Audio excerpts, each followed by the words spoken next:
죄인은 고개를 들라. 한성부 판관 강석준의 서리빨 같은 호령이 동원을 가득 채웠습니다. 차가운 마룻바닥에 이마를 받고 있던 여인이 천천히 고개를 들어 올렸죠. 판관은 붓을 들어 판결문을 쓰려다 손을 멈췄습니다. 죄인의 눈망울, 그 선이 고운 콧날, 그리고 왼쪽 눈썹 위에 난 작은 흉터까지 모든 것이 20년 전 잃어버린 딸 명은이와 소름 끼치게 닮아 있었기 때문이었어요. 강석준의 동공이 흔들렸고 떨리는 손끝에서 먹물이 뚝 떨어져 종이를 검게 물들였습니다. 쌀 한 대를 훔친 절도죄. 그 죄가 가볍지 않으나 판관의 목소리가 미세하게 떨렸죠. 곁에 서 있던 이방과 서리들이 의아한 눈빛으로 서로를 쳐다보았습니다. 평소 엄정하기로 소문난 강석준 판관의 모습이 아니었거든요. 판관의 시선은 죄인의 얼굴에서 떠나지 못한 채 그녀의 파리한 얼굴과 헝클어진 머리칼을 훑어내렸습니다. 설마, 아니겠지. 내 딸이 저런 몰골로 도둑이 되었을 리 없어. 하지만 가슴 깊은 곳에서 무언가가 격렬하게 요동쳤어요. 사연 시작 전 구독, 좋아요 부탁드립니다.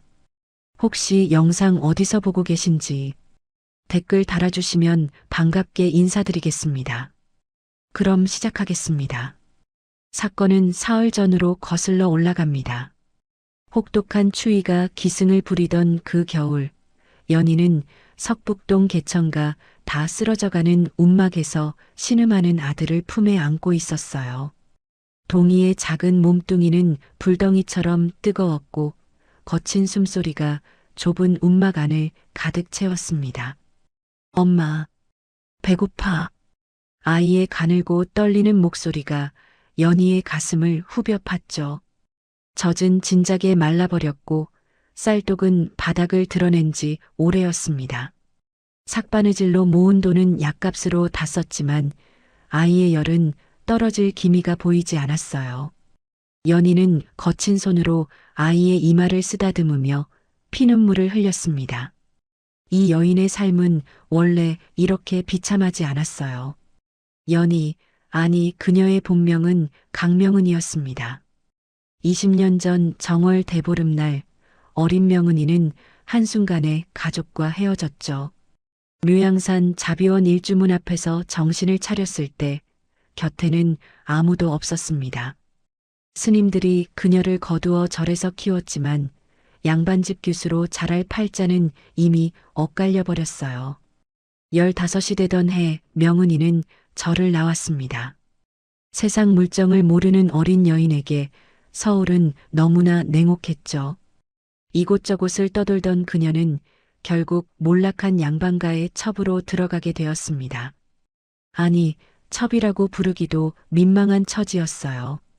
본처의 눈을 피해 사랑채 뒤편곡간에서 지내야 했고, 낮에는 하인들과 함께 바느질을 하며 겨우 끼니를 이어갔으니까요.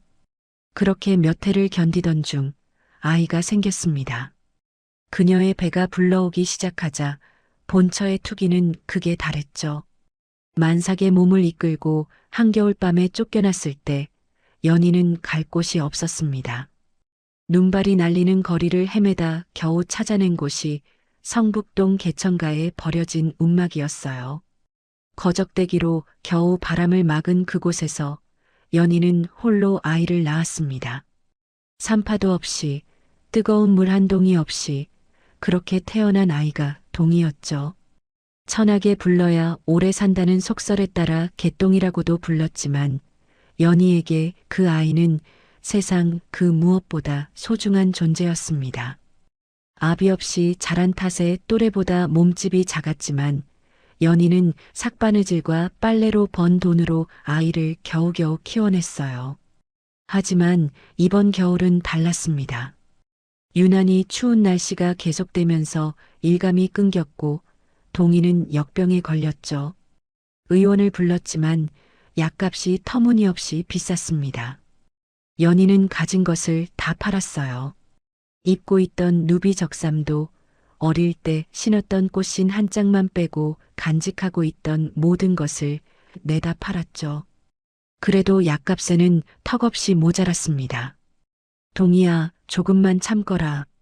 어미가 뭐라도 구해올 테니. 연희는 떨리는 손으로 아이의 마른 손을 잡았어요. 아이의 입술은 바짝 말라 갈라져 있었고 눈은 반쯤 감긴 채 초점을 잃어가고 있었습니다. 이대로는 안 되겠다는 절박함이 연희를 사로잡았죠. 그날 밤 연희는 결심했습니다. 저작거리로 향하는 그녀의 발걸음은 떨렸어요. 한평생 남의 것을 탐한 적 없는 여인이었지만 아이의 목숨 앞에서는 더 이상 양반가의 채통도 도리도 중요하지 않았습니다. 쌀가게 뒷담이 보였고 연희는 사방을 살핀 뒤 담을 넘었죠. 달빛도 없는 어두운 밤이었습니다. 연희의 손이 쌀자루에 닿았을 때 그녀의 가슴은 터질 듯 뛰었어요. 떨리는 손으로 쌀을 한 줌 움켜쥐는 순간 등 뒤에서 날카로운 외침이 터져 나왔습니다. 도둑이야.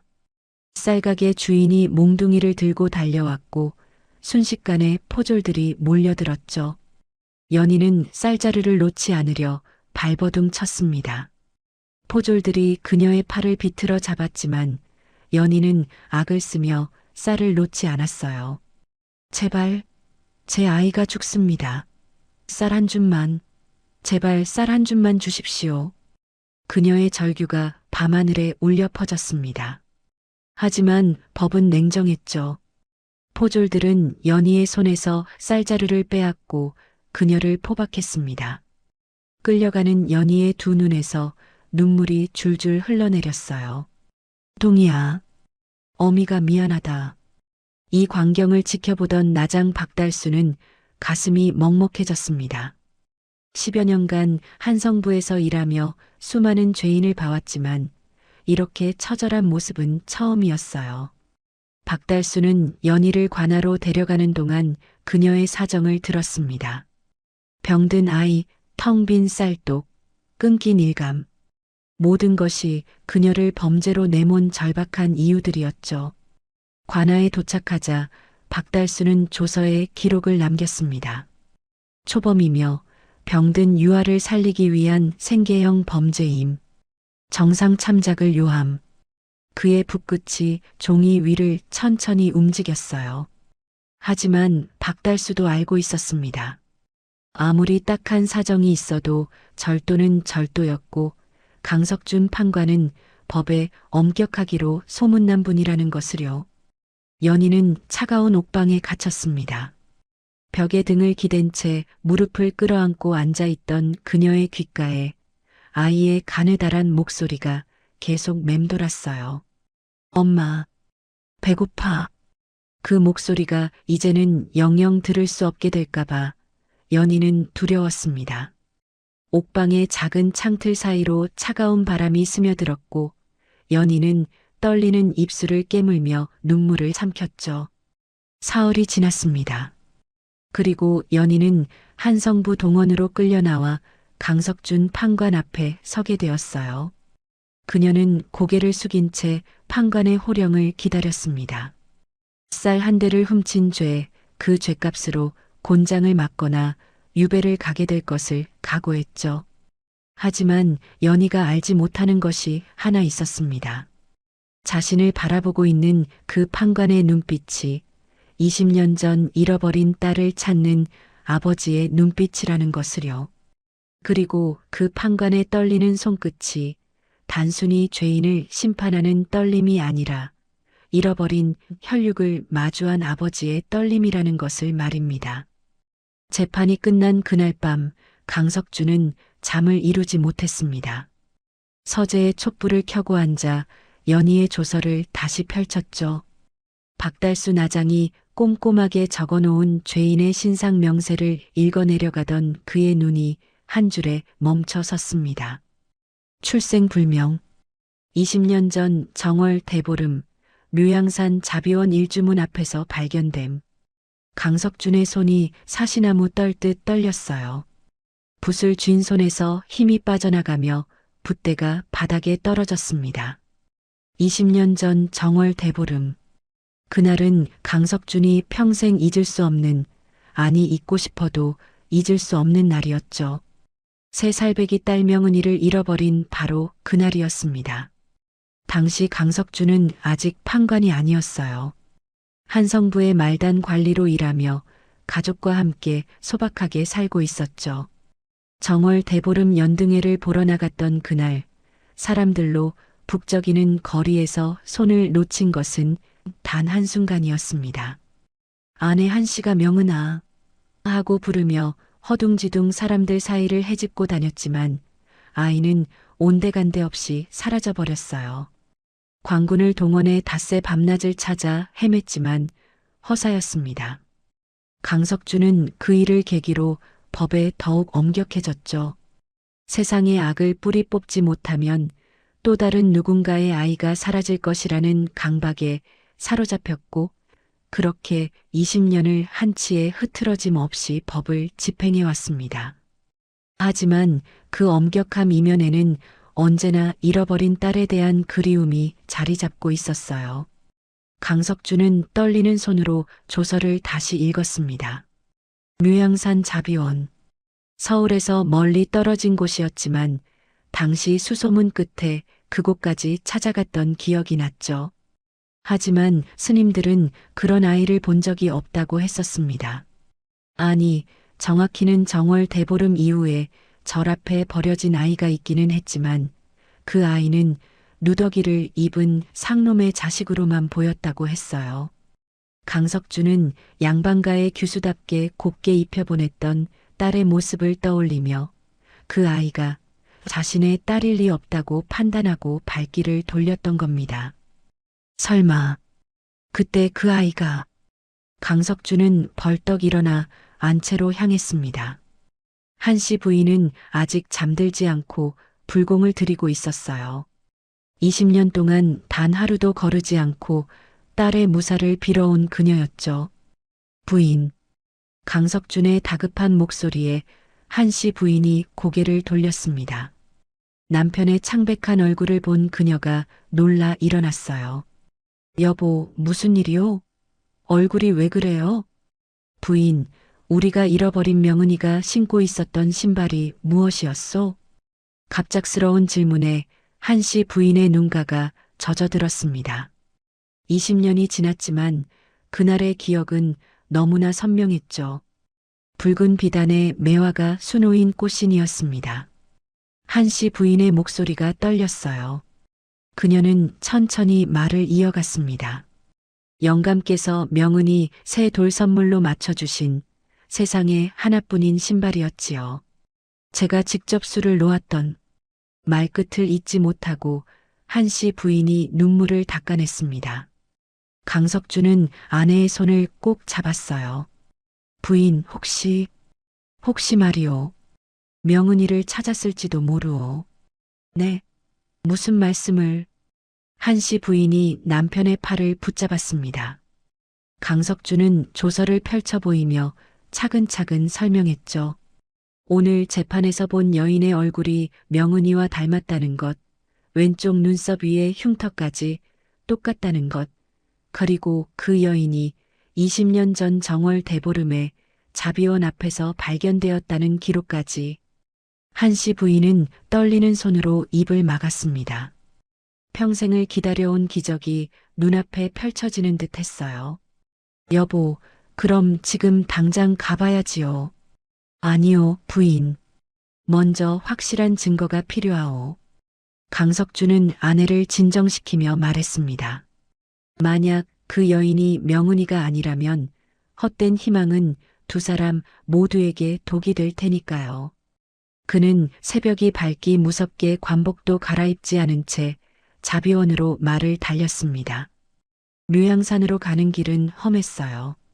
눈이 쌓인 산길을 헤치고 올라가는 동안 강석준의 가슴은 두근거렸습니다. 기대와 두려움이 뒤섞인 감정이 그를 짓눌렀죠. 해가 중천에 떴을 무렵 자비원의 기와 지붕이 보였습니다. 절 마당에는 노스님이 마당을 쓸고 계셨어요. 강석준이 말에서 내려 급히 다가가자 스님이 고개를 들었습니다. 스님, 제가 20년 전에 이곳을 찾아온 적이 있습니다. 딸을 찾아서요. 노스님은 강석준의 얼굴을 한참 들여다보더니 천천히 고개를 끄덕였습니다. 기억하고 있습니다. 한성부 관리셨지요. 예. 당시 스님께서는 정월 대보름에 절 앞에 버려진 아이가 있다고 하셨습니다. 혹시 그 아이가 신고 있었던 신발을 아직 보관하고 계십니까? 노스님의 눈빛이 흔들렸어요. 그는 잠시 침묵하다가 입을 열었습니다. 법당으로 오시지요. 법당 한쪽 구석에 낡은 반다지 장롱이 있었습니다. 노스님은 먼지를 털어내며 장롱을 열었어요. 그 안에서 빛바랜 보자기 하나를 꺼냈죠. 그 아이가 신고 있던 것입니다. 옷은 누더기였는데 신발만은 귀한 양반대 꽃신이라 기이하여 보관하고 있었지요. 노스님의 손이 보자기를 천천히 풀었습니다. 강석준의 숨이 멎었어요. 보자기 안에서 비록 색은 바랬지만 선명한 매화무늬가 박힌 붉은 꽃신 한 켤레가 모습을 드러냈습니다. 강석준은 무릎이 꺾였습니다. 그 신발은 틀림없었어요. 자신이 명은이의 새 돌날 직접 신겨주었던 바로 그 신발이었죠. 매화수를 놓던 아내의 손길, 신발을 받고 좋아하던 명은이의 웃음소리가 귓가에 생생하게 되살아났습니다. 명은아, 내 딸 명은아. 강석준은 신발을 가슴에 품고 오열했습니다. 20년간 쌓아온 판관으로서의 위엄도 냉정함도 모두 무너져 내렸어요. 노스님은 조용히 물러나 강석준에게 시간을 주었습니다. 한참을 울던 강석준이 떨리는 손으로 신발을 어루만졌습니다. 작디 작은 꽃신이었지만 그 안에는 20년의 세월이 고스란히 담겨 있었어요. 명은이가 이 신발을 신고 얼마나 많은 길을 걸어왔을까, 얼마나 힘든 시간을 견뎌왔을까 생각하니 가슴이 찢어지는 것 같았습니다. 스님, 그 아이가 연이라는 이름으로 살고 있었습니다. 강석준이 눈물을 닦으며 말했어요. 절에서는 어찌 그 아이를 키우셨습니까? 가난한 절이라 넉넉하게 해주지는 못했습니다. 하지만 밥은 먹였고 글도 가르쳤지요. 아이는 총명했습니다. 15이 되어 세상으로 나가고 싶다 하기에 붙잡을 수가 없었습니다. 노스님의 목소리가 안타까움으로 물들었어요. 강석준은 고개를 끄덕이며 신발을 소중히 품었습니다. 스님의 은혜, 평생 잊지 않겠습니다. 자비원을 나서는 강석준의 발걸음은 급했습니다. 이제 확신이 섰어요. 그 여인은 자신의 딸이 맞았습니다. 20년 동안 찾아 헤매던 명은이를 이제는 놓치지 않을 겁니다. 말에 오른 강석준은 한성부로 향하며 생각했습니다. 자신이 법이라는 이름으로 얼마나 많은 것을 놓쳐왔는지, 그리고 이제는 무엇을 해야 하는지를요. 차가운 겨울바람이 뺨을 스쳤지만 그의 가슴 속에는 따뜻한 불씨가 타오르고 있었습니다. 자비원에서 돌아온 강석준은 곧장 안채로 향했습니다. 한씨 부인은 남편의 손에 들린 보자기를 보자마자 알아챘어요. 떨리는 손으로 보자기를 펼쳤을 때 그 안에 담긴 작은 꽃신을 보며 그녀는 그 자리에 주저앉고 말았습니다. 이게 정말. 한씨 부인의 목소리가 떨렸죠. 20년 전 자신이 한 땀 한 땀 수놓았던 매화무늬가 비록 발에 있었지만 여전히 선명했습니다. 강석준은 아내의 어깨를 감싸 안으며 말했어요. 부인, 우리 명은이를 찾았소. 이제 데리러 가야 하오. 두 사람은 서둘러 가마에 올랐습니다. 성북동으로 향하는 길, 한씨 부인의 가슴은 터질 듯 뛰었어요. 20년을 매일 불공을 들이며 기다려온 순간이 드디어 온 것이었습니다. 가마 안에서 그녀는 꽃신을 꼭 껴안고 있었죠. 남편이 집에 보관하고 있던 나머지 한 짝도 함께 가져왔습니다. 여보, 우리 명은이가 어떤 모습일까요? 한씨 부인의 떨리는 물음에 강석주는 잠시 말을 잇지 못했습니다. 며칠 전 재판정에서 본 연희의 모습이 떠올랐어요. 영양실조로 파리한 얼굴, 헝클어진 머리, 기워 입은 무명 치마저고리. 새 살배기 귀한 규수로 키웠던 딸이 그런 모습으로 살아왔다는 사실이 가슴을 에었습니다. 부인, 우리 명은이가 많이 고생했을 것이오. 강석준의 목소리가 갈라졌어요. 한씨 부인은 눈물을 닦으며 고개를 끄덕였습니다. 성북동 개천가에 도착했을 때는 해가 뉘엿뉘엿 기울고 있었습니다. 강석준은 가마에서 내려 주위를 둘러보았어요. 다 쓰러져가는 움막들이 즐비했고 좁은 골목길에는 오물이 고여 있었죠. 이런 곳에서 딸이 살아왔다는 사실이 믿기지 않았습니다. 저기가 그 집입니다. 함께 온 박달수 나장이 가장 허름한 움막을 가리켰어요. 거적대기로 대충 막아놓은 출입구, 기울어진 지붕, 틈새로 보이는 냉골 바닥. 강석준과 한씨 부인은 서로의 손을 꼭 잡고 그곳으로 다가갔습니다. 명은아, 우리 명은아. 한씨 부인이 떨리는 목소리로 불렀어요. 하지만 움막 안에서는 아무 대답이 없었습니다. 강석준이 조심스레 거적을 걷어냈죠. 그 순간 두 사람의 눈에 들어온 광경은 평생 잊을 수 없을 만큼 처참했습니다. 냉골 바닥에 연희가 아이를 꼭 껴안고 웅크리고 있었어요. 추위에 떨고 있는 그녀의 입술은 파랗게 질려 있었고 품 안의 아이는 열병으로 신음하고 있었습니다. 움막 안에는 불 한 점 없었고 쌀독은 텅 비어 있었죠. 날이 죽을 죄를 지었습니다. 연희는 판관의 행차에 놀라 바짝 엎드리려 했습니다. 하지만 품 안에 아이를 놓을 수 없어 그저 고개만 조아렸어요. 강석준은 더 이상 참을 수가 없었습니다. 그는 무릎을 꿇고 움막 안으로 들어가 연희의 거친 손을 잡았죠. 판관의 권위는 온데간데 없었어요. 그저 20년 동안 딸을 찾아 헤맨 한 아비의 모습만이 남아 있었습니다. 고개를 들거라. 내 죄를 물으러 온 것이 아니다. 강석준의 목소리가 떨렸습니다. 연희가 천천히 고개를 들었을 때 두 사람의 시선이 마주쳤어요. 강석준은 딸의 얼굴을 한참 동안 들여다보았습니다. 20년의 세월이 흘렀지만 그 눈망울만은 변하지 않았죠. 한씨 부인이 떨리는 손으로 보자기를 풀었습니다. 그 안에서 붉은 꽃신 한 짝을 꺼내 연희 앞에 내밀었어요. 이 신발을 아느냐? 연희의 눈이 커졌습니다.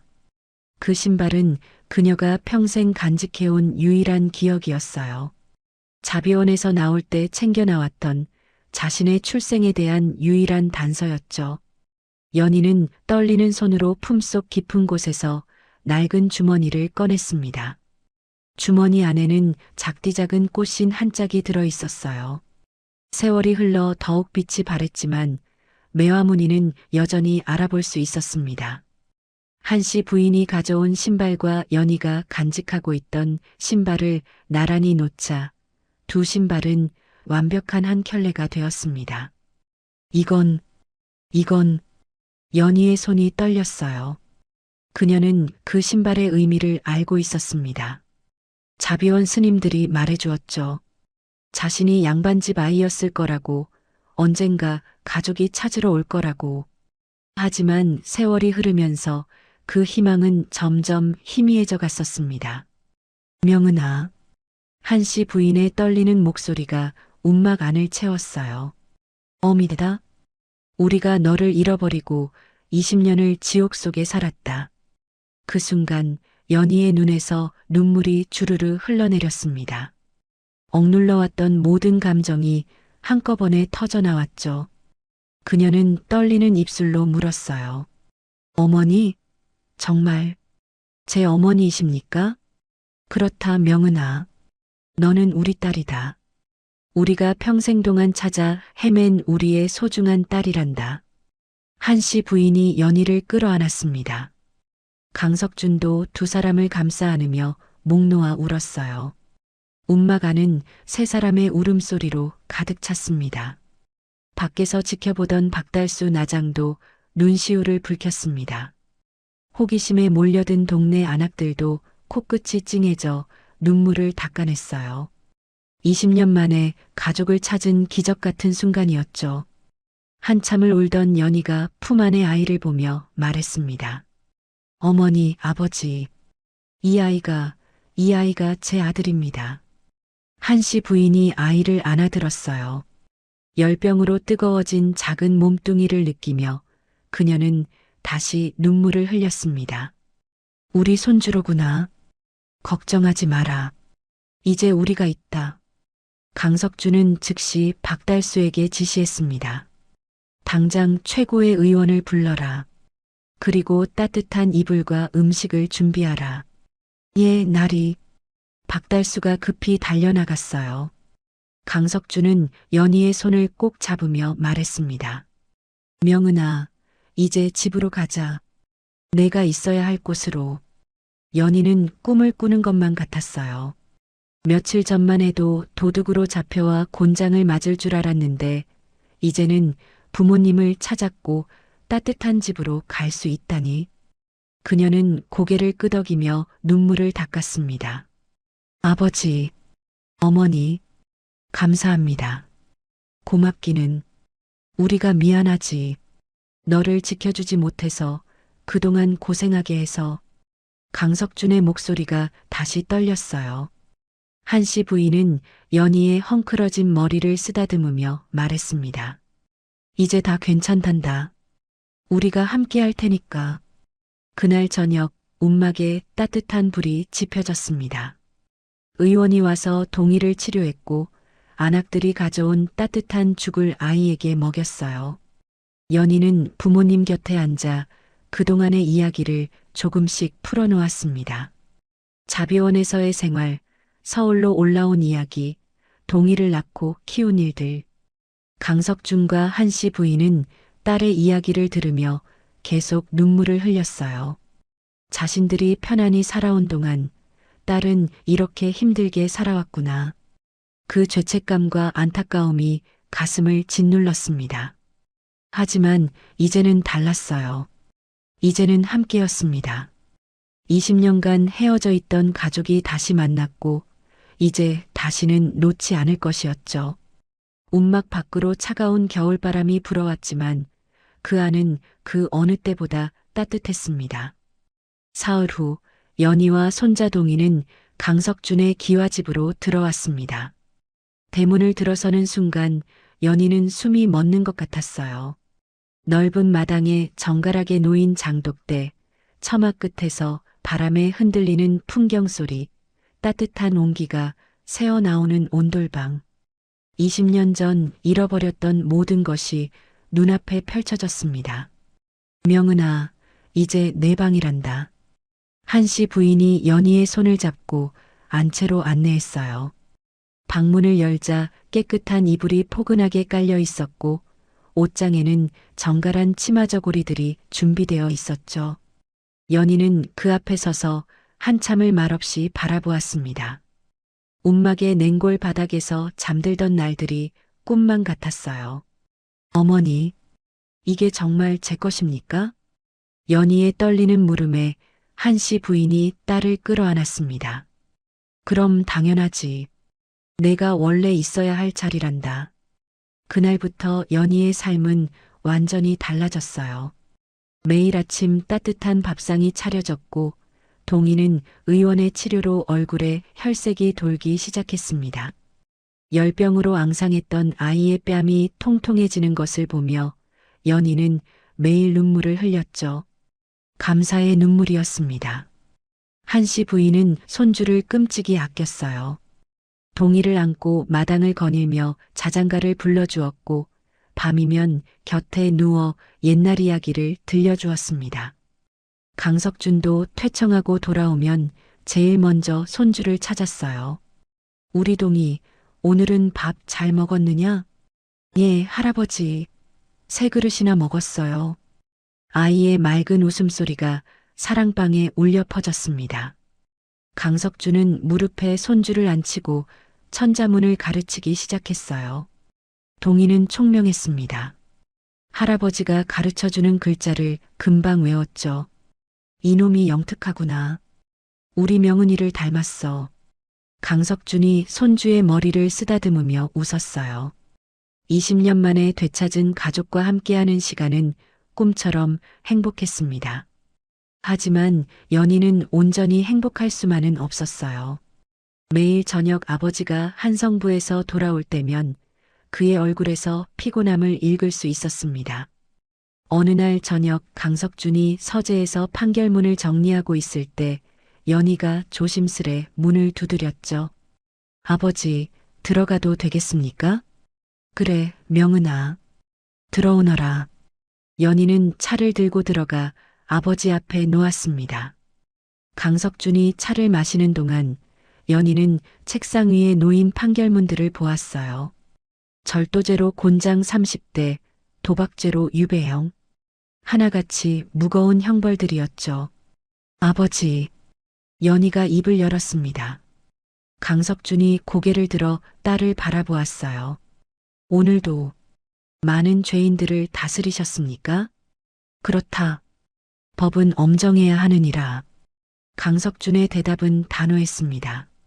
하지만 연희는 조심스럽게 말을 이었어요. 아버지, 저처럼 배가 고파 죄를 지은 이들이 아직도 많습니다. 그 말에 강석준의 손이 멈췄습니다. 찻잔을 들고 있던 그의 손이 미세하게 떨렸어요. 명은아, 그게 무슨... 저도 도둑이었습니다. 하지만 제가 정말 악한 사람이었습니까? 연희의 목소리가 떨렸죠. 그녀는 계속 말을 이어갔습니다. 저는 굶어 죽어가는 아이를 살리고 싶었을 뿐입니다. 그런 이들에게도 법은 똑같이 가혹해야 합니까? 강석준은 대답할 수 없었어요. 딸의 말이 가슴에 비수처럼 꽂혔습니다. 자신이 그동안 법이라는 이름으로 처벌했던 수많은 이들이 사실은 딸과 같은 처지였을지도 모른다는 생각이 들었죠. 그는 찻잔을 내려놓고 깊은 한숨을 내쉬었습니다. 그날 밤 강석준은 잠을 이루지 못했어요. 천장을 바라보며 지난 20년을 되돌아보았습니다. 딸을 잃고 난 후 자신은 세상의 모든 악을 뿌리 뽑겠다는 일념으로 법을 집행해왔죠. 하지만 그 엄격함이 과연 옳았을까? 법 뒤에 숨겨진 사람들의 사연을, 그들의 아픔을 외면하지는 않았을까? 다음 날 아침 강석준은 한성부로 향했습니다. 오늘도 죄인들이 줄지어 서 있었어요. 그중 한 노인이 떡을 훔친 죄로 끌려왔습니다. 강석준이 죄목을 읽어 내려가다 문득 물었죠. 떡을 훔친 까닭이 무엇이냐? 노인이 떨리는 목소리로 대답했습니다. 날이 늙은 어미가 병들어 누워 계십니다. 죽기 전에 떡 한 조각이라도 드시고 싶다 하셔서. 그 말에 강석준의 가슴이 철렁했어요. 자신의 딸도 이 노인도 모두 누군가를 살리기 위해 죄를 지은 것이었죠. 강석준은 붓을 들었다가 다시 내려놓았습니다. 곁에 있던 서리들이 의아한 표정으로 판관을 바라보았어요. 떡을 훔친 죄 무겁다. 강석준이 입을 열었습니다. 서리들이 판결문을 쓸 준비를 했죠. 하지만 이어진 말은 예상과 달랐어요. 허나 그 떡을 늙은 노모에게 드린 효심을 참작하여 곤장 대신 관아의 밭을 사흘간 가는 것으로 대신한다. 동원이 술렁였습니다. 이방이 당황한 목소리로 물었어요. 날이 그러시면 법도가. 법은 백성을 위해 있는 것이지 백성을 옥죄기 위해 있는 것이 아니다. 강석준의 목소리는 단호했습니다. 노인이 눈물을 흘리며 절을 올렸어요. 나리의 은혜 평생 잊지 않겠습니다. 그날 이후 강석준의 판결은 달라지기 시작했어요. 여전히 법은 엄정했지만 그 안에 사람을 보기 시작한 것이었죠. 생계형 범죄에는 곤장 대신 노역을 주었고 초범에게는 기회를 주었습니다. 하지만 모두가 이를 반기지는 않았어요. 사헌부의 보수적인 관리들이 상소를 올리기 시작했습니다. 강석준 판관이 법도를 무너뜨리고 있습니다. 죄인에게 관대하면 백성들이 법을 우습게 여길 것입니다. 상소가 임금께 올라갔고 강석준은 대궐로 불려갔어요. 어전에 꿇어앉은 강석준을 임금이 내려다보았습니다. 경의 판결이 너무 관대하다는 상소가 올라왔소. 무슨 사연이 있는 것이오? 강석준은 고개를 들어 임금을 바라보았어요. 전하, 소신이 20년 전 잃어버렸던 딸을 최근 찾았습니다. 오, 그런 경사가 있었소? 예, 전하. 하나 그 딸이 쌀 한 대를 훔친 죄인으로 소신 앞에 섰사옵니다. 어전이 조용해졌습니다. 임금이 몸을 앞으로 기울이며 물었어요. 계속 말해보시오. 강석준은 떨리는 목소리로 딸의 이야기를 했습니다. 굶주린 아이를 살리기 위해 도둑이 될 수밖에 없었던 사연, 그리고 그런 백성들이 아직도 많다는 것을요. 임금은 오랫동안 침묵했습니다. 마침내 임금이 입을 열었어요. 경의 마음을 알겠소. 법도 중요하지만 백성의 삶도 중요하오. 경이 하는 일을 계속하시오. 강석준이 깊이 절을 올렸습니다. 황송하옵니다, 전하. 그날 저녁 강석준이 집으로 돌아왔을 때 연희가 마루에서 기다리고 있었어요. 아버지의 얼굴에서 무언가 달라진 것을 느낀 그녀가 다가갔습니다.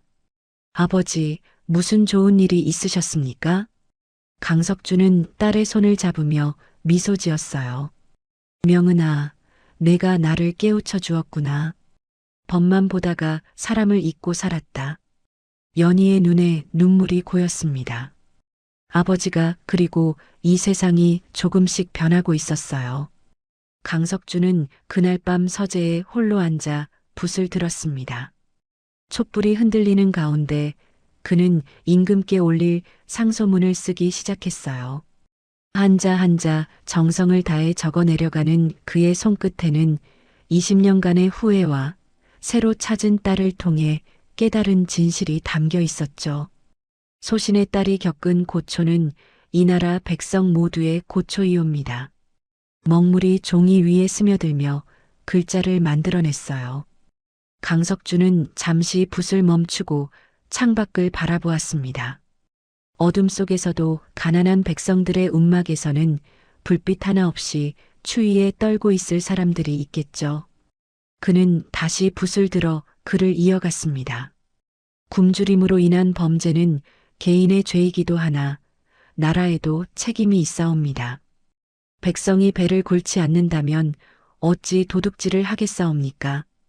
구제책을 마련해 주시옵소서. 상소문을 다 쓴 강석준은 깊은 한숨을 내쉬었어요.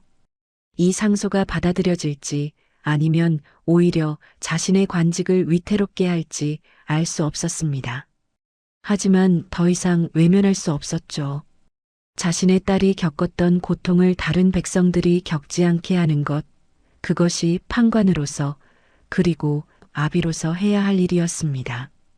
사흘 후 강석준은 다시 대궐로 불려갔어요.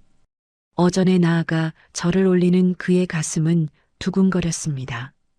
임금이 상소문을 펼쳐들고 천천히 읽어 내려갔죠. 오랜 침묵이 흘렀고 강석준은 고개를 숙인 채 숨을 죽이고 있었습니다. 강석준. 임금의 목소리가 어전에 울려 퍼졌어요. 예, 전하. 경의 상소, 깊이 헤아렸소. 경이 겪은 일은 참으로 기이하고도 슬픈 일이요. 임금은 잠시 말을 멈추고 창밖을 바라보았습니다. 궁궐밖 저 멀리 백성들이 사는 곳을 생각하는 듯 했어요. 짐도 알고 있소. 이 나라에 굶주린 백성이 많다는 것을 하나 국고가 넉넉지 못하여. 전하, 소신이 감히 아뢰옵니다. 강석준이 고개를 들어 임금을 바라보았어요. 큰 돈이 들지 않사옵니다. 다만 진율청의 규모를 조금 늘리시고 죄를 지은 백성들에게 벌 대신 기술을 가르칠 기회를 주신다면 그들은 스스로 일어설 것이옵니다. 임금이 관심 있는 표정으로 물었습니다. 기술을 가르친다. 자세히 말해보시오. 강석주는 준비해온 계획을 조리 있게 설명했어요. 생계형 범죄자들에게 곤장을 때리는 대신 목수일이나 대장간일, 여인들에게는 바느질과 자수를 가르쳐 생업을 갖게 하자는 것이었죠. 그렇게 하면 다시 범죄를 저지르지 않을 것이고 오히려 나라의 보탬이 되는 백성이 될 거라고 했습니다. 임금은 오랫동안 생각에 잠겼어요. 신하들도 숨을 죽이고 임금의 결정을 기다렸습니다. 마침내 임금이 입을 열었죠. 좋소. 경의 뜻을 따르겠소. 진율청의 규모를 늘리고 한성부의 시범으로 재생원을 만들도록 하시오. 황송하옵니다, 전하. 강석준이 깊이 절을 올렸습니다. 어전을 나서는 그의 발걸음은 가벼웠어요. 집으로 돌아가는 길, 그는 하늘을 올려다보며 작게 중얼거렸습니다. 명은아, 내 덕분이다. 한 달 후 한성부 동쪽에 재생원이 문을 열었습니다. 허름하지만 깨끗한 건물에는 여러 개의 방이 있었고 각 방마다 기술을 가르칠 장인들이 배치되었어요. 목수방에는 베테랑 목수가, 대장간에는 숙련된 대장장이가 자리를 잡았죠. 그리고 여인들을 위한 바느질방이 마련되었습니다. 이곳을 맡은 사람은 다름 아닌 연이었어요. 한씨 부인이 처음에는 반대했었죠. 명은아, 내가 고생하며 배운 솜씨를 왜 남들에게 가르치려 하느냐. 이제 편히 지내거라. 하지만 연희는 어머니의 손을 잡으며 말했습니다. 어머니, 저도 한때는 죄인이었습니다. 그 마음을 아는 사람이 가르쳐야 그들의 마음도 열릴 것입니다. 한씨 부인은 딸의 눈빛을 보며 고개를 끄덕였어요. 그 눈빛에는 단단한 결심이 담겨 있었습니다. 재생원이 문을 연 첫날 12명의 여인이 바느질방으로 들어왔어요. 모두 절도나 사기 같은 죄를 지은 이들이었죠. 그들은 고개를 숙인 채 연희를 바라보지 못했습니다. 양반 부인이 자신들 같은 죄인을 가르친다는 것이 불편했던 거예요. 연희는 그들 앞에 조용히 앉았습니다. 한참 동안 침묵이 흘렀어요. 그리고 연희가 입을 열었죠. 저도 도둑이었습니다. 여인들이 놀라 고개를 들었습니다. 연희는 담담하게 자신의 이야기를 풀어놓았어요. 굶주린 아이를 살리기 위해 쌀을 훔쳤던 일, 포졸들에게 끌려갔던 일, 그리고 기적처럼 가족을 찾게 된 이야기까지. 여러분도 저처럼 사정이 있었을 겁니다. 하지만 이제 우리는 스스로 일어서야 합니다. 연희의 진심 어린 목소리가 방 안을 채웠어요. 여인들의 눈에서 눈물이 흘러내리기 시작했습니다. 누군가가 자신들의 처지를 이해해준다는 것, 그것만으로도 큰 위로가 되었죠. 이제부터 바느질과 자수를 가르치겠습니다. 잘 배워서 스스로 밥벌이를 할 수 있게 됩시다. 연희가 바늘과 실을 나누어 주었어요. 처음에는 서툴렀던 여인들이 차츰 솜씨를 늘려갔습니다. 연희는 인내심을 갖고 한 땀 한 땀 가르쳤죠. 때로는 밤늦게까지 남아 연습하는 여인들과 함께 바느질을 했습니다. 석 달이 지나자 변화가 보이기 시작했어요.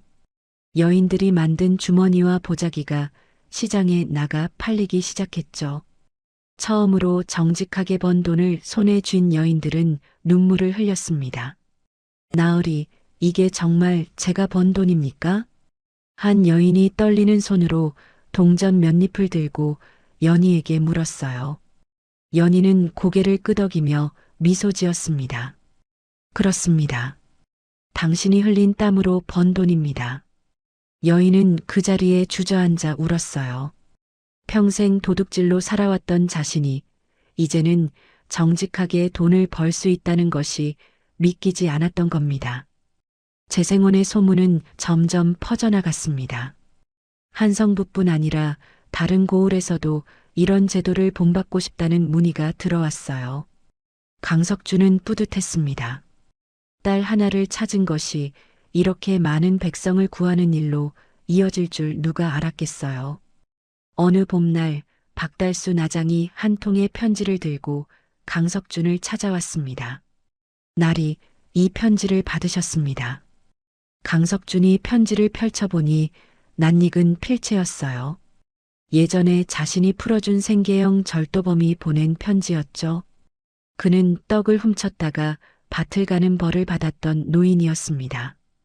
판관 나으리의 은혜로 새 사람이 되었습니다.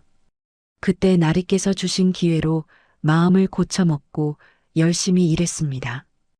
이제는 작은 국밥집을 열어 장사를 하고 있습니다.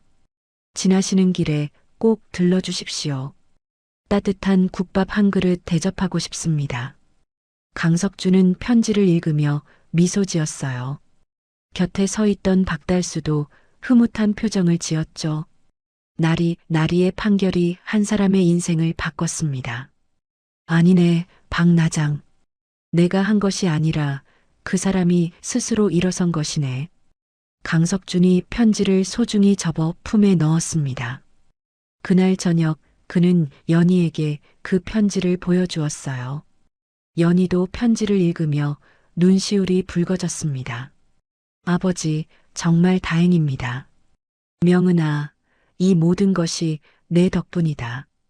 내가 나를 깨우쳐주지 않았다면 나는 여전히 법만 보고 사람을 보지 못했을 게다. 강석준이 딸의 손을 잡았어요. 연희는 고개를 저으며 말했습니다. 아닙니다, 아버지. 아버지께서 마음을 열어주셨기에 가능한 일이었습니다.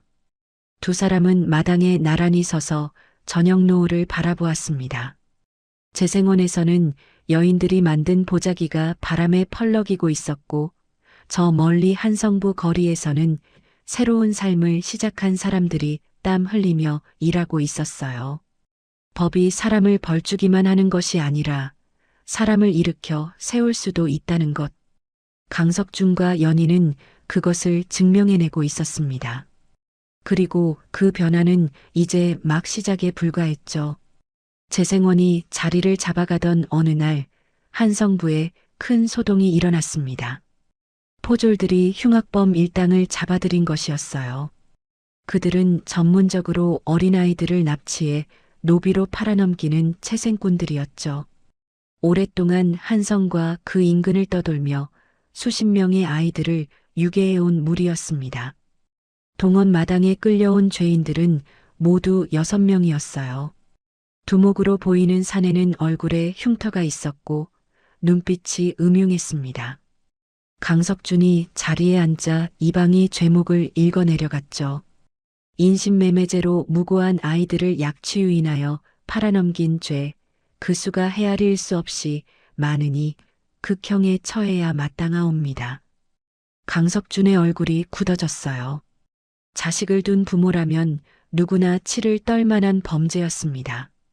그는 차가운 목소리로 물었죠. 내 놈들이 아이들을 유괴한 지 얼마나 되었느냐? 두목이 뻔뻔하게 대답했습니다. 20회도 더 되었을 겁니다. 그 말에 강석준의 가슴이 철렁했어요. 20회. 자신의 딸이 사라진 것도 20년 전이었죠. 그는 떨리는 목소리로 다시 물었습니다. 20년 전, 정월 대보름에도 아이를 납치했느냐? 두목이 눈을 가늘게 뜨며 강석준을 바라보았어요. 무언가 기억을 더듬는 듯 했습니다. 정월 대보름이라. 아, 그때. 두목이 무릎을 탁 쳤습니다. 강석준의 손이 책상 모서리를 움켜쥐었어요. 손가락 끝이 하얗게 질릴 정도로 힘을 주었죠. 무슨 일이 있었는지 말해보라. 붉은 꽃신을 신은 계집아이를 하나 잡았었지요. 양반집 아이 같더군요. 강석준의 온몸이 얼어붙었습니다. 붉은 꽃신. 매화무늬가 수놓인 바로 그 신발이었어요. 동원이 조용해졌고 서리들도 숨을 죽였습니다. 판관의 얼굴이 창백하게 변해가는 것을 보았기 때문이죠. 계속 말하라. 강석준의 목소리가 갈라졌습니다. 두목은 자신이 무슨 말을 하고 있는지도 모른 채 계속했어요. 양반집 아이라 몸값을 받으려 했습니다. 하나 연등회가 끝나자마자 광군이 쫙 깔리는 바람에 겁이 났지요. 아이를 데리고 도망치다가 묘양산 근처 절간 앞에 버리고 달아났습니다. 그 순간 강석준의 눈앞이 하얗게 변했어요. 20년간 풀리지 않았던 의문이 한순간에 명확해졌습니다. 딸은 길을 잃은 것이 아니었어요. 이놈들에게 납치당한 것이었죠. 자비원 스님들이 그때 본 아이가 누더기를 입고 있었던 이유도 자신이 딸을 찾지 못했던 이유도 모두 밝혀졌습니다. 강석준이 벌떡 일어섰어요. 그의 손이 허리춤에 칼자루를 움켜쥐었습니다. 눈빛은 분노로 이글거렸죠. 내놈들이 내 딸의 인생을. 강석준이 칼을 빼들었습니다. 서리들이 깜짝 놀라 소리쳤어요. 나리, 진정하십시오. 하지만 강석준은 듣지 못했습니다. 20년간 쌓여온 분노와 슬픔이 한꺼번에 폭발했죠. 그는 칼을 들고 두목에게 다가갔어요. 두목이 공포에 질려 뒤로 물러섰습니다. 살려주십시오. 저희가 잘못했습니다. 잘못했다고? 내 놈들 때문에 내 딸이 20년을 지옥 같은 삶을 살았다. 강석준의 칼이 번쩍 들어 올려졌습니다. 그 순간 동원 밖에서 급한 발소리가 들렸어요. 아버지! 연희가 치마를 휘날리며 동원으로 뛰어들어왔습니다. 재생원에서 급히 달려온 그녀는 숨을 헐떡이며 아버지의 팔을 붙잡았어요. 아버지, 멈추십시오. 명은아, 비키거라. 이놈들은 살려둘 수 없다. 강석준의 목소리는 살기로 가득했습니다. 하지만 연희는 아버지의 팔을 더욱 굳게 잡았어요. 아버지, 저자들을 베어 손에 피를 묻히시면 아버지 또한 죄인이 됩니다. 죄인이라도 상관없다. 내 놈들이 내 딸에게 무슨 짓을 한 줄 아느냐. 강석준이 소리쳤습니다. 그의 눈에서 눈물이 흘러내렸어요. 연희는 떨리는 손으로 아버지의 얼굴을 감싸쥐었습니다. 아버지, 저를 보십시오. 강석준이 딸을 바라보았어요. 연희의 눈에도 눈물이 가득했지만 그 눈빛은 단단했습니다. 저도 원망스럽습니다. 저자들 때문에 부모님과 헤어졌고 평생을 고생하며 살았습니다. 연희의 목소리가 떨렸습니다. 하지만 그녀는 말을 이어갔어요. 하지만 아버지, 그 증오에 사로잡혀 현재의 행복을 망치고 싶지 않습니다. 겨우 찾은 가족인데 이런 일로 아버지를 잃고 싶지 않습니다. 강석준의 손에서 칼이 떨렸습니다. 딸의 말이 가슴 깊이 파고들었어요. 연희는 계속 말했죠. 아버지께서는 늘 법이 중요하다고 하셨습니다. 법 없이는 세상이 무너진다고 하셨지요. 그런 아버지께서 법을 어기시면 어떻게 합니까? 하지만 명은아, 저들에게는 법에 따른 엄중한 벌을 내려주십시오. 그것이 진정한 정의입니다. 연희의 목소리는 확고했어요. 강석준은 한참 동안 딸을 바라보았습니다. 그녀의 눈에서 용서가 아닌 절제를 보았죠. 복수를 하지 말자는 것이 아니라 올바른 방법으로 벌을 주자는 것이었습니다. 강석준의 손에서 힘이 빠져나갔어요. 칼이 바닥에 떨어지며 쨍그랑 소리를 냈습니다. 그는 딸을 꼭 끌어안았죠. 미안하다, 명은아. 아비가 정신을 잃을 뻔했구나. 괜찮습니다, 아버지. 두 사람이 한참을 그렇게 서 있었어요. 동원 안의 모든 이들이 숨죽여 지켜보고 있었습니다. 마침내 강석준이 딸을 놓아주고 자리로 돌아갔어요.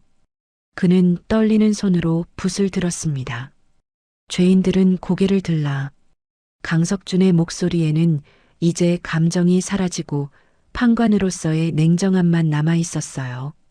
너희들의 죄는 하늘을 찌른다. 무고한 아이들을 유괴하여 그 부모에게 평생 지울 수 없는 상처를 주었고 그 아이들의 인생을 송두리째 빼앗았다. 두목과 일당들이 바들바들 떨었습니다. 강석주는 판결문을 써내려갔어요. 주동자는 흑산도로 유배 보내 평생 노역으로 죄를 씻게 하고 나머지는 각각 곤장 100대에 처한 후 3년간 유배형에 처한다. 판결이 내려지자 죄인들이 절을 올렸습니다. 목숨만은 살려주신 은혜 감사하옵니다. 하지만 강석주는 차갑게 말했어요. 은혜가 아니다. 이것이 법이다. 너희가 저지른 죄에 합당한 벌을 받는 것뿐이다. 죄인들이 끌려나가고 동원이 다시 조용해졌습니다. 강석주는 자리에 앉아 깊은 한숨을 내쉬었어요. 연희가 다가와 아버지 곁에 앉았죠. 아버지, 괜찮으십니까? 고맙다, 명은아. 내가 아니었다면 나는 큰 잘못을 저지를 뻔했다. 강석준이 딸의 손을 잡았습니다. 연희는 고개를 저으며 말했어요. 아버지께서 저에게 가르쳐 주신 것입니다. 법은 감정이 아니라 정의로 집행되어야 한다고요. 내가 나보다 더 현명하구나. 두 사람은 잠시 침묵했습니다. 밖에서는 새들이 지저귀고 바람이 처마를 스치며 풍경을 울렸어요. 평화로운 오후였지만 두 사람의 가슴 속에는 복잡한 감정이 소용돌이치고 있었죠. 명은아. 예, 아버지. 너를 납치한 놈들을 벌했지만 그것으로 내가 겪은 고통이 사라지지는 않는구나. 강석준의 목소리가 무거웠어요. 연희는 창밖을 바라보며 천천히 말했습니다. 고통은 사라지지 않을 것입니다. 하지만 이제 그 고통에 묶여 살고 싶지 않습니다. 그녀는 아버지를 돌아보며 미소 지었어요.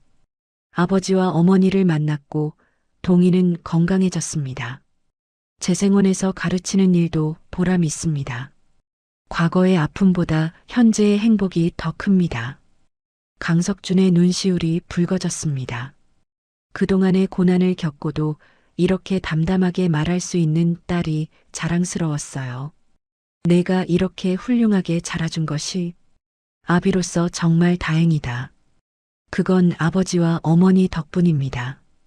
두 사람은 서로를 바라보며 웃었습니다. 그날의 충격은 컸지만 그들은 또다시 하나의 시련을 이겨낸 것이었어요. 그날 저녁 강석주는 가족들과 함께 저녁상을 받았습니다. 한씨 부인은 남편과 딸이 겪은 일을 전해 듣고 눈물을 흘렸어요. 하지만 그것은 슬픔의 눈물이 아니라 안도의 눈물이었죠.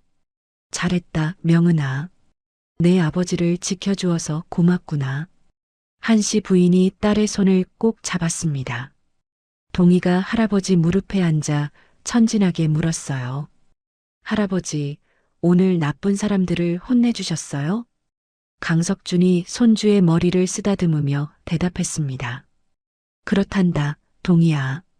나쁜 일을 한 사람은 반드시 벌을 받는단다. 그럼 착한 사람은요? 착한 사람은 복을 받는 거란다. 동희가 환하게 웃었어요. 그 웃음소리가 방 안을 따뜻하게 채웠습니다. 강석준은 가족들을 바라보며 생각했죠.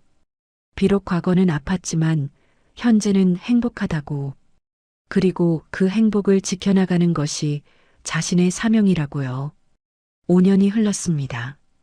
봄볕이 따사로운 어느 오후 강석준의 기와집 사랑방에서는 또렷한 목소리가 흘러나왔어요. 어느새 8살이 된 동희가 할아버지 앞에 단정하게 앉아 천자문을 낭독하고 있었습니다. 동희의 목소리는 맑고 또렷했어요. 강석준은 손주가 한 글자 한 글자 읽어내려가는 것을 들으며 흐뭇한 미소를 지었습니다.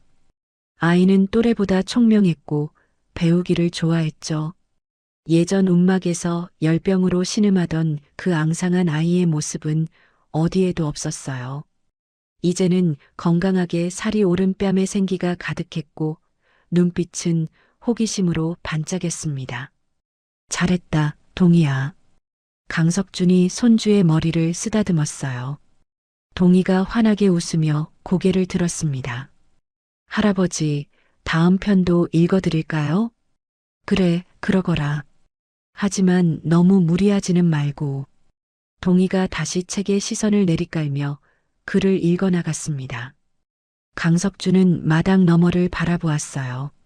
마당 한쪽에서는 한씨 부인이 꽃을 돌보고 있었고 안채에서는 연희가 바느질 도구를 정리하는 소리가 들렸죠.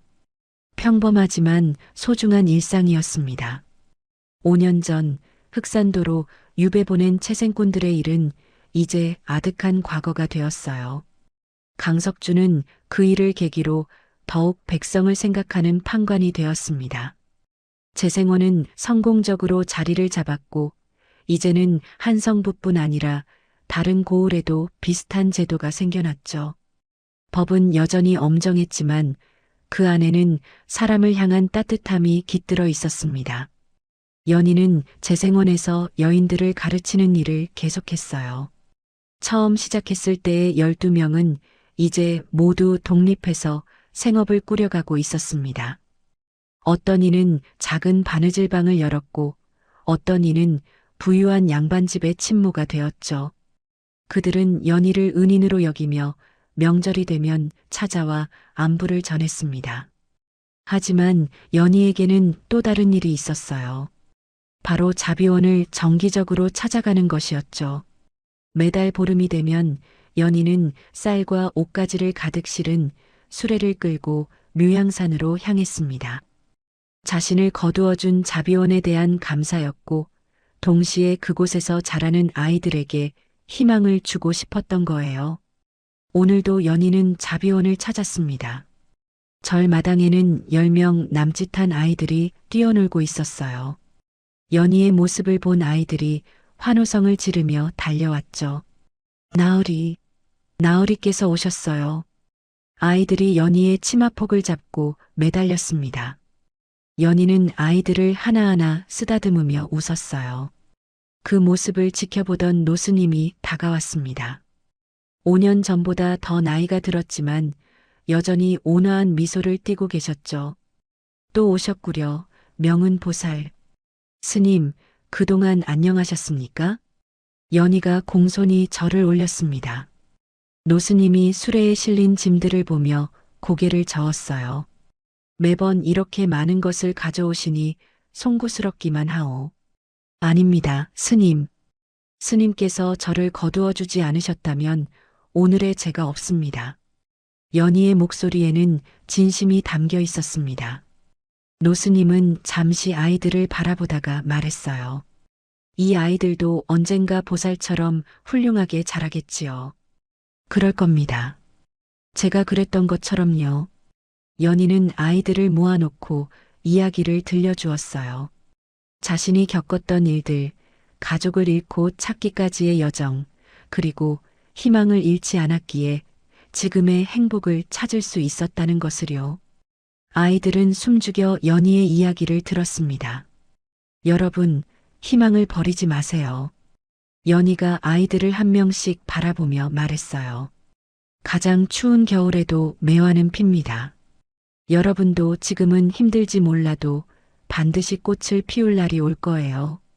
한 여자아이가 조심스럽게 손을 들었습니다. 나으리, 저도 나으리처럼 가족을 찾을 수 있을까요? 연희는 아이의 손을 잡으며 부드럽게 말했죠. 찾을 수도 있고 아닐 수도 있어요. 하지만 중요한 건 그게 아니에요. 지금 이 순간을 포기하지 않고 열심히 사는 거예요.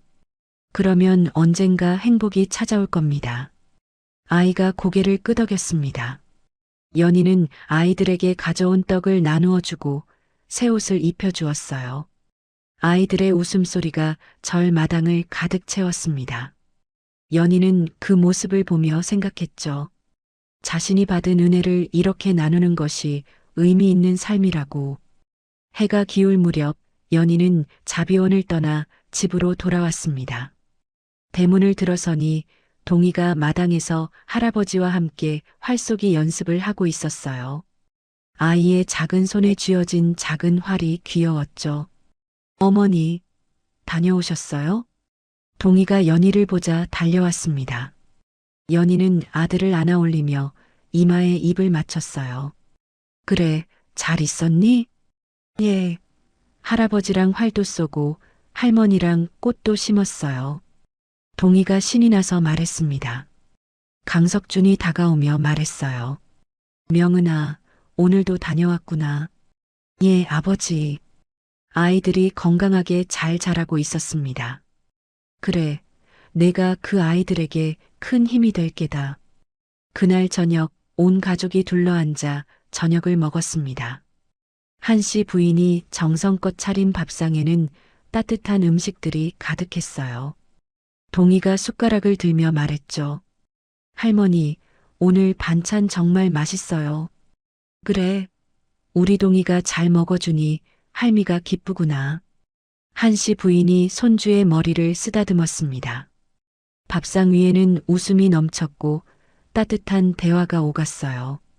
5년 전만 해도 상상할 수 없었던 평화로운 시간이었죠. 식사를 마치고 연희는 사랑방으로 갔습니다. 방 한쪽 구석, 비단 보자기에 쌓인 낡은 나무 상자가 있었어요. 연희는 조심스럽게 보자기를 풀고 상자를 열었습니다. 그 안에는 색이 바랜 붉은 꽃신 한 켤레가 놓여 있었죠. 매화무늬는 세월의 흔적으로 더욱 희미해졌지만 여전히 아름다웠습니다. 연희는 신발을 손에 들고 한참을 바라보았어요. 이 작은 신발 한 켤레가 자신과 가족을 이어준 기적의 증표였죠.